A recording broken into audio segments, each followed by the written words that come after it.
Bulan Agustus, bulan kemerdekaan bagi bangsa kami Tuhan. Kami percaya, kami juga orang-orang yang sudah Tuhan tebus. Amin. Shalom. Bulan Agustus, merdeka. Merdeka, haleluya, merdeka. Angkat tangan, kepal tinggi-tinggi dengan semangat 45. Meskipun lahirnya bukan tahun 45, amin. Roma 6 ayat 22 sampai 23 dalam bulan kemerdekaan ini saya mau bacakan satu ayat. Tetapi sekarang setelah kamu dimerdekakan, amin. Kita dimerdekakan dari dosa dan setelah kamu menjadi hamba Allah, kita dimerdekakan. Dulu hamba dosa, dulu hamba iblis, ketika dimerdekakan oleh Tuhan Yesus. Tuhan Yesus mati, disalibkan, berkorban buat kita dimerdekakan. Kamu menjadi hamba Allah, kamu beroleh buah yang membawa kamu kepada pengudusan. Dan sebagai kesudahannya ialah hidup yang kekal. Amin. Kesudahannya ialah hidup yang kekal. Justification, justified, dibenarkan oleh pengorbanan Tuhan Yesus, kita dimerdekakan. Dan akhirnya kita beroleh buah yang membawa kamu kepada pengudusan, dikuduskan, sanctification, lalu kesudahannya ialah hidup yang kekal, glorification, dimuliakan oleh Tuhan. Amin. Kehidupan yang kekal ketika kita mati, masuk sorga. Kehidupan yang kekal ketika saatnya tiba Tuhan Yesus datang kembali, kita diangkat bersama di atas awan-awan yang permai. Amin.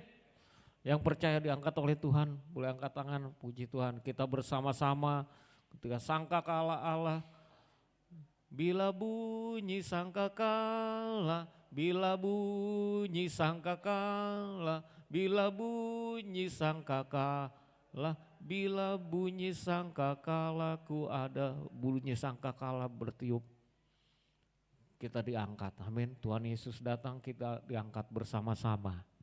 Amin. Yang dari mana? Yang dari Pilar ada Sukatani, yang jauh-jauh, atau yang dari BCL, angkat tangan. Ya dari jauh, kita dari sini terangkat, yang lain terangkat, ketemu di awan-awan. Amin. Saling teriak, woi, woi, ketemu. Bergandengan tangan, sama-sama bertemu dengan Tuhan Yesus. Kamu beroleh buah yang membawa kamu kepada pengudusan. Dan sebagai sesudahnya ialah hidup yang kekal di dalam Tuhan. Amin. Dan Tuhan katakan di 1 Petrus 2, karena kita sudah dimerdekakan, mengalami pengudusan, maka 1 Petrus 2 ayat 1, buanglah segala kejahatan, segala tipu muslihat, dan segala macam kemunafikan, kedengkian dan fitnah. Ini semua harus dibuang. Hidup kita yang lama, jadi kamu ada, siapa yang ada di dalam Kristus, ia adalah ciptaan yang baru. Yang lama sudah berlalu, sesungguhnya yang baru sudah datang. Jadi itu semua dibuang Bapak Ibu Saudara. Segala kejahatan, segala dosa kita, segala tipu muslihat, kemunafikan, kedengkian dan fitnah harus kita buang. Karena apa? Kalau enggak kita buang, kemerdekaan tadi, keselamatan tadi bisa hilang. Amin. Boleh percaya, boleh enggak, bisa hilang. Kenapa bisa hilang? Yang disebut ini kejahatan. Kalau diringkas, keinginan daging, keinginan mata, keangkuhan hidup, ini semua bisa membuat kita hilang. Keinginan daging apa? Hawa nafsu, keinginan makan daging. Ingin makan daging salah enggak? Halo? Yang suka daging siapa? Gak usah malu, saya juga suka daging kok. Suka daging gak apa-apa, tapi jangan kedagingan, keinginan daging, hawa nafsu dan segala macam itu membuat kita bisa kehilangan keselamatan, bisa kehilangan kemerdekaan, keinginan mata, seneng nonton yang enggak, yang aneh-aneh, seneng ngelihat yang aneh-aneh, yang melanggar firman Tuhan, itu membuat kita kehilangan, karena apa yang kita lihat masuk ke dalam otak kita, turun ke hati kita, membuat kita melakukan dosa. Itu membuat kita kehilangan keselamatan. Lalu apa? Keangkuhan hidup, kesombongan. Yang membuat orang akhirnya berusaha tampil tidak seperti biasanya. Orang pengen dipuja, orang pengen ditinggikan, dihormati, itu keangkuhan hidup. Orang nggak mau dibilang ketinggalan zaman, kan sekarang banyak ya istilah-istilah baru. FOMO, fear of missing out, takut ketinggalan zaman, takut dibilang ketinggalan zaman, baju kok masih model lama ini ya, masih model lama juga ini baju saya. Tapi nggak apa-apa, orang sekarang bajunya harus begini, harus begitu. Badan harus, wah bentuknya seperti gitar Spanyol. Maka tempat fitness ramai, di seberang kita ada tempat fitness itu. Fitness itu bisnis yang laku luar biasa hari-hari ini. Karena apa? Orang nggak mau ketinggalan zaman, nggak mau FOMO, fear of missing out. Harus tahu, harus bisa, badannya harus bagus dan lain-lain. Tapi kalau nggak tercapai itu bikin tambah stres. Beli bajunya aja udah bikin stres. Di tempat di WBI saya cerita. Kalau kita beli baju untuk itu ya, pakaian untuk ikut itu harganya mahal. Begitu beli bajunya aja udah cukup bikin kurus.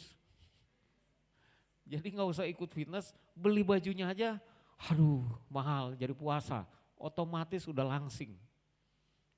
Beli alatnya otomatis jadi langsing. Karena apa? Karena mahal. Tapi itu udah jadi tren. Orang harus disuntik apa? Sedot lemak, suntik apa segala macam, operasi wajah segala macam. Karena apa?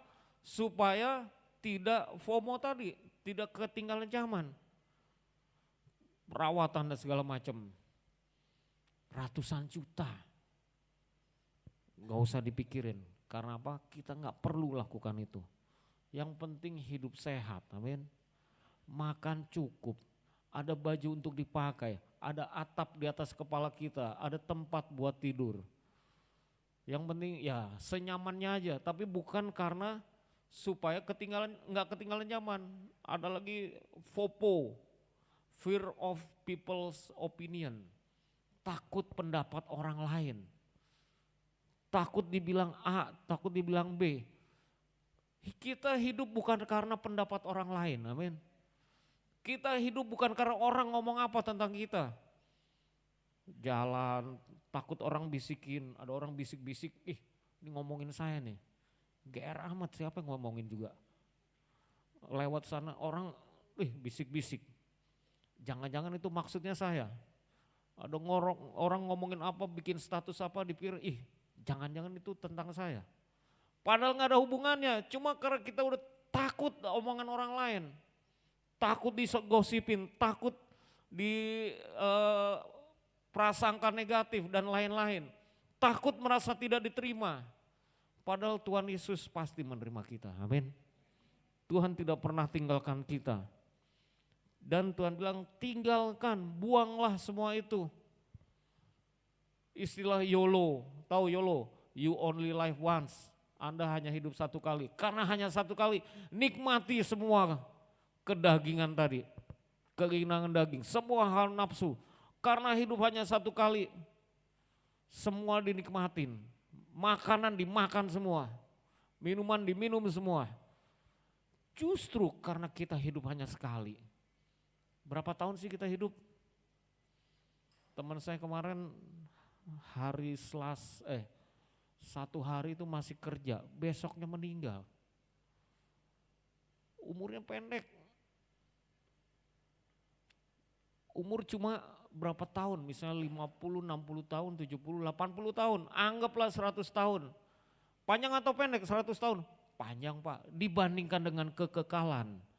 Kita nanti sesudah mati, berapa umur kita? Dari kekal sampai kekal. Gak bisa dihitung berapa lama. Kita nikmati hidup yang 100 tahun tapi menderita selama-lamanya. Itu yang jadi pertimbangan kita. Jangan kita hanya mau menikmati hidup yang pendek ini, tapi kita ketinggalan hidup yang kekal. Dan jadilah sama seperti bayi yang baru lahir, yang selalu ingin akan air susu yang murni dan yang rohani, supaya olehnya kamu bertumbuh dan beroleh keselamatan setelah kita tadi diselamatkan oleh Tuhan, dimerdekakan oleh Tuhan. Jadilah seperti bayi yang baru lahir. Karena apa? Jadi siapa yang ada di dalam Kristus, ia adalah ciptaan yang baru. Yang lama sudah berlalu, sesungguhnya yang baru sudah datang. Gaya hidup kita berubah. Harusnya kerinduan kita berubah. Seperti bayi yang baru lahir, yang selalu ingin air susu yang murni. Air susu yang murni. Bukan semua yang tercemar, bukan air susu yang tercemar, minuman yang tercemar. Yang tercemar apa? Tercemar medsos, tercemar gaya hidup duniawi, tercemar dengan segala macam. Yang baru-baru ini di pembukaan Olimpik katanya gambaran tentang perjamuan terakhir di nista mereka. Saya nggak merasa dinista, karena saya nggak peduli dengan itu semua. Nothing, bukan apa-apa. Kalau bukan apa-apa, ngapain kita komentarin? Udah, terserah. Mereka memang diciptakan untuk itu. Mereka memang begitu, selalu menghina, selalu menista sejak zaman Yesus lahir. Yang di sini dibilang di ayat berikutnya nanti, yang meskipun Tuhan Yesus itu dibuang oleh manusia, dari awal mereka membuang Tuhan Yesus. Padahal dia batu yang berharga, batu penjuru. Yang selalu ingin air susu yang murni dan yang rohani supaya olehnya kamu bertumbuh dan beroleh keselamatan. Air susu yang murni hanya firman Tuhan. Apa yang kita dapatkan di medsos, apa yang kita dapatkan secara dunia hiburan tidak membuat kita selamat. Dan tidak akan pernah memuaskan kita, selalu kurang. Maka kita harus seperti bayi yang baru lahir, selalu haus air susu yang murni. Jika kamu benar-benar telah mengecap kebaikan Tuhan, orang yang benar-benar mengecap kebaikan Tuhan pasti merindukan Tuhan, merindukan air susu yang murni. Kalau kita nggak merindukan, nggak haus dengan air susu yang murni, mungkin kita belum pernah mengecap kebaikan Tuhan, Bapak Ibu Saudara. Karena kalau kita tahu kebaikan Tuhan, pasti kita ketagihan dengan kebaikan Tuhan. Selalu merindukan. Kalau hari-hari ini kita enggak tertarik dengan hal-hal yang rohani, mungkin kita memang belum diselamatkan. Mungkin kita memang belum jadi ciptaan yang baru. Kita bukan sebagai bayi yang baru lahir. Kita masih hidup dengan cara hidup kita yang lama, dengan dunia kita yang lama, dan kalau mati masuk neraka. Kita perbaharui hati kita seperti bayi yang baru lahir, haus merindukan Tuhan. Amin. Seperti rusa yang merindukan air, kita haus merindukan Tuhan. Dan datanglah kepadanya batu yang hidup itu, yang memang dibuang oleh manusia. Ya, manusia membuang Yesus. Batu penjuru itu. Manusia membuang, mereka menista, selalu menghina, selalu ya menjelek-jelekan. Tuhannya orang Kristen kok disalib, Tuhannya orang Kristen mati telanjang, Tuhannya orang Kristen apa segala macam. Jadi domba, emang Tuhannya domba, domba yang dipersembahkan. Enggak apa-apa, amin. Kita datang kepada Tuhan itu. Datanglah kepadanya batu yang hidup itu, yang memang dibuang oleh manusia, tetapi yang dipilih dan dihormat di hadirat Allah. Dan biarlah kamu juga dipergunakan sebagai batu hidup untuk pembangunan suatu rumah rohani, bagi suatu imamat kudus, untuk mempersembahkan persembahan rohani yang karena Yesus Kristus berkenan kepada Allah. Biarlah kamu juga dipergunakan sebagai batu hidup. Amin. Untuk pembangunan rumah rohani. Ketika seorang Kristen dipanggil Tuhan, dipilih Tuhan, diselamatkan, ada di dalam gereja, menikmati kasih Tuhan, maka otomatis kita itu dipilih seperti batu, Bapak Ibu Saudara. Untuk apa? Membangun rumah rohani. Bukan membangun rumah secara fisik, jasmani, membangun rumah rohani yang namanya apa? Gereja. Organisme ilahi, organisasi yang tidak kelihatan, tetapi kita secara rohani adalah bangunan rumah yang disusun oleh Tuhan. Sebab ada tertulis dalam kitab suci, sesungguhnya aku meletakkan di Sion sebuah batu yang terpilih, sebuah batu penjuru yang mahal, dan siapa yang percaya kepadanya tidak akan dipermalukan. Amin. Yang percaya kepadanya tidak akan dipermalukan. Jumat kemarin saya bersaksi, saya dengan Pak Andi, dengan Pak Moses, Pak Nalom, siapa lagi ya?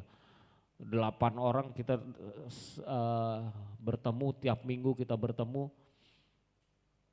Menurut Anda apakah hubungan yang paling penting itu? Saya dengan Pak Gangsar juga, hubungan yang paling penting saya bilang ya dengan Tuhan. Apakah Tuhan sangat berpengaruh? Ya sangat. Saya bilang di luar Tuhan saya bukan siapa-siapa. Di luar Tuhan saya bukan apa-apa.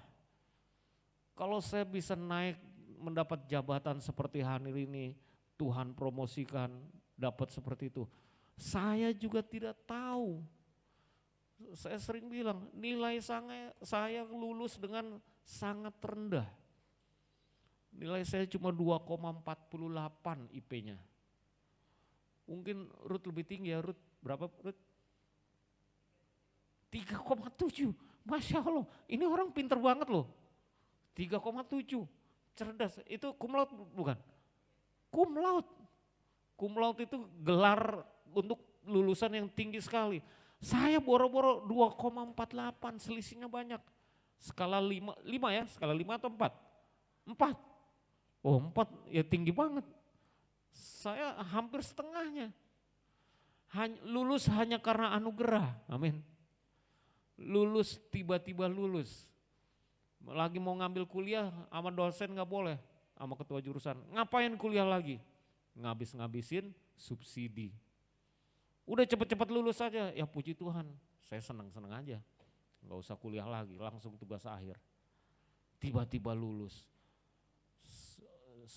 Saya ketemu profesor, saya menghadap, Pak besok saya sidang, Bapak jadi yang sidang saya. Dia marah, saya hanya mau sidang 4 orang. Saya orang kelima. Dia gak mau nyidang saya. Besoknya sidang, 4 orang yang sebelum saya gak ada yang lulus satupun. Mengulang semester depan, sidang lagi. Saya orang kelima, profesor saya tidak mau sidang saya. Jadi dia hadir tapi duduk diam. Diam sampai selesai. Ya puji Tuhan saya bilang. Seperti Daniel di depan di sarang singa, singanya mingkem. Saya nggak tahu kalau dia ikut nanya saya, dia marah. Saya dibantai habis-habisan. Ada teman saya ambil dulu kan masih pakai itu ya kapur. Bikin garis lurus. Terus bikin garis. Keluar dari papannya, bikin garis terus. Ada pintu, terusin garisnya. Gimana Pak? Ya keluar dari luar. Udah gak usah masuk lagi. Artinya gak lulus. Ketika saya sidang, diem, mingkem. Makanya saya bilang hanya karena kasih karunia. Waktu bekerja, pabrik saya kebakaran. Meledak. Saya mau minta, bos saya tanggung jawab. Saya gak lari dari tanggung jawab. Saya tanggung jawab, saya mengundurkan diri. Ini salah saya gak nyalain orang lain, saya yang salah. Dia bilang, tenang, you are my hero. Saya disebut hero. Ya udah lanjut. Meskipun dibilang ini kecelakaan terbesar sepanjang sejarah perusahaan ini. Ya udah, saya pikir selesai karir saya. Sebagai manajer waktu itu, manajer junior. 20 tahun lalu mungkin. Tapi apa? Tuhan bisa angkat lagi, amin. Tuhan pulihkan. Itu memang ada waktu di mana saya hampir-hampir udah bukan putus asa, tapi saya realistis ya, memang saya salah. Saya banyak kegagalan.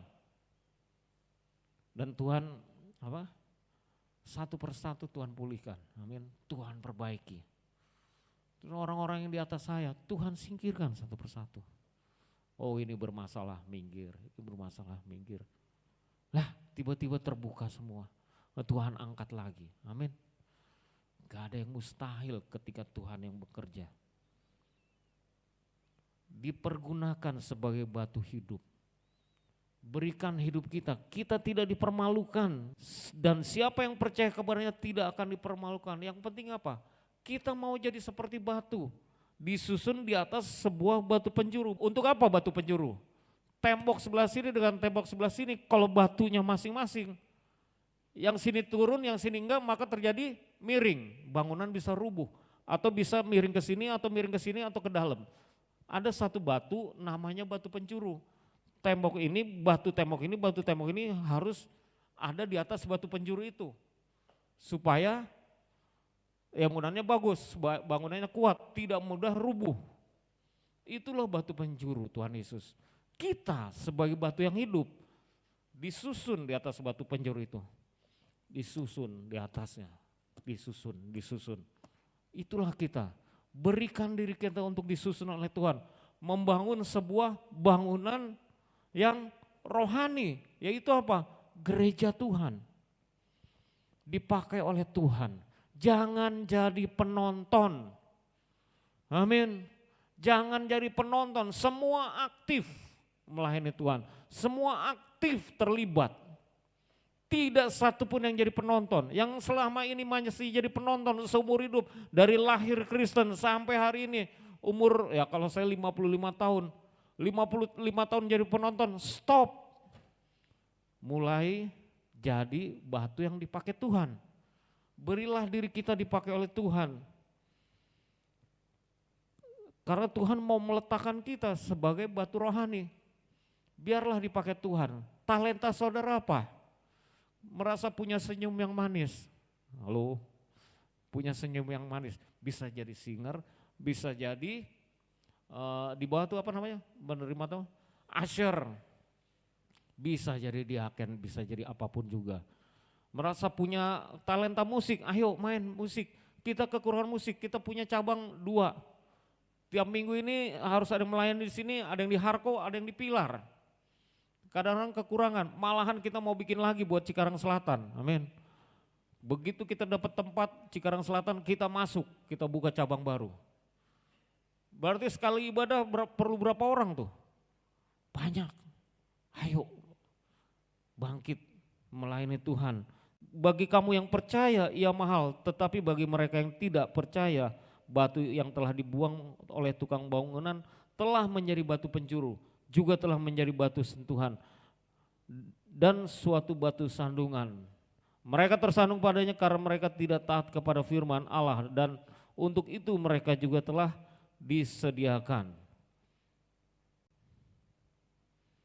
Tetapi kamulah bangsa yang terpilih, imamat yang rajani, bangsa yang kudus, umat kepunyaan Allah sendiri, supaya kamu memberitakan perbuatan-perbuatan yang besar dari Dia yang telah memanggil kamu keluar dari kegelapan kepada terangnya yang ajaib. Kamu yang dahulu bukan umat Allah, dulu kita bukan umat Allah, meskipun mungkin kita Kristen, tapi kita tidak hidup secara Kristen seperti Tuhan Yesus hidup. Tetapi yang sekarang telah menjadi umatnya, yang dahulu tidak dikasihani, tetapi sekarang telah beroleh belas kasihan. Tuhan mau, Dia yang telah memanggil kamu keluar dari kegelapan kepada terangnya yang ajaib. Supaya apa? Memberitakan perbuatan-perbuatan besar dari Dia. Kita dipanggil Tuhan, jadi batu-batu yang hidup. Untuk apa? Memberitakan perbuatan Tuhan yang besar. Amin. Tuhan mau pakai kita semua. Saudara bisa dipakai sebagai pengkhotbah, worship leader seperti Mas Yuda tadi, singer seperti Mas Agus tadi, main musik, jadi diaken, diakones. Tuhan mau pakai kita semua. Yang penting apa? Berikan diri kita.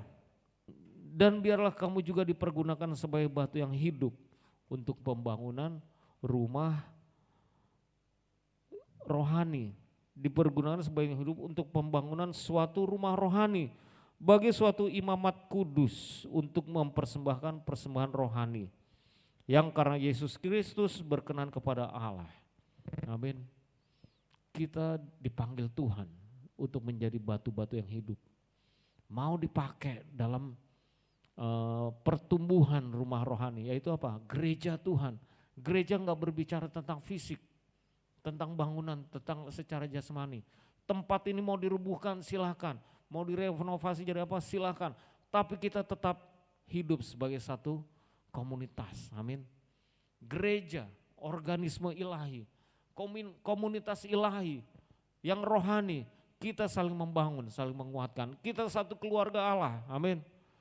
Sehingga tidak boleh ada satupun jemaat Makorem yang kelaparan, amin. Kalau kelaparan ini ada diaken-diaken yang pakai jas, hubungin. Besok bingung makan apa, hubungi. Nggak ada beras di rumah Pak, haleluya. Langsung minta dikirim, amin. Ini serius ini, nggak boleh ada jemaat kita yang kelaparan. Nggak ada yang sampai kelaparan, semua harus makan, paling tidak itu yang bisa kita jaga. Bahkan saudara sakit, hubungi diakonia, amin. Sakit yang paling sederhana sekalipun, nggak apa-apa. Pak saya cacingan Pak, oh ya udah, kita kirim Kombantrin, dilarang nyebut merek. Tipes, oh ada obat cacing lagi. Pakai ya, pokoknya kita keluarga ilahi. Hayo kita bangkit sama-sama melayani Tuhan. Bangku-bangku yang kosong ini saudara panggil satu orang, hubungi, ajak. Yang biasanya kita lihat tetangga kita atau teman kita nggak kelihatan, tahu nomor teleponnya, kontak atau kasih tahu, Pak si itu lama nggak ke gereja, kasih tahu, amin. Semua bikin kartu keluarga jemaat supaya bisa dilayani dengan baik. Semua tergabung dalam kul supaya bisa dilayani dengan baik. Semua kita jaga, amin. Tidak ada yang kehilangan. Haleluya, kita berdoa.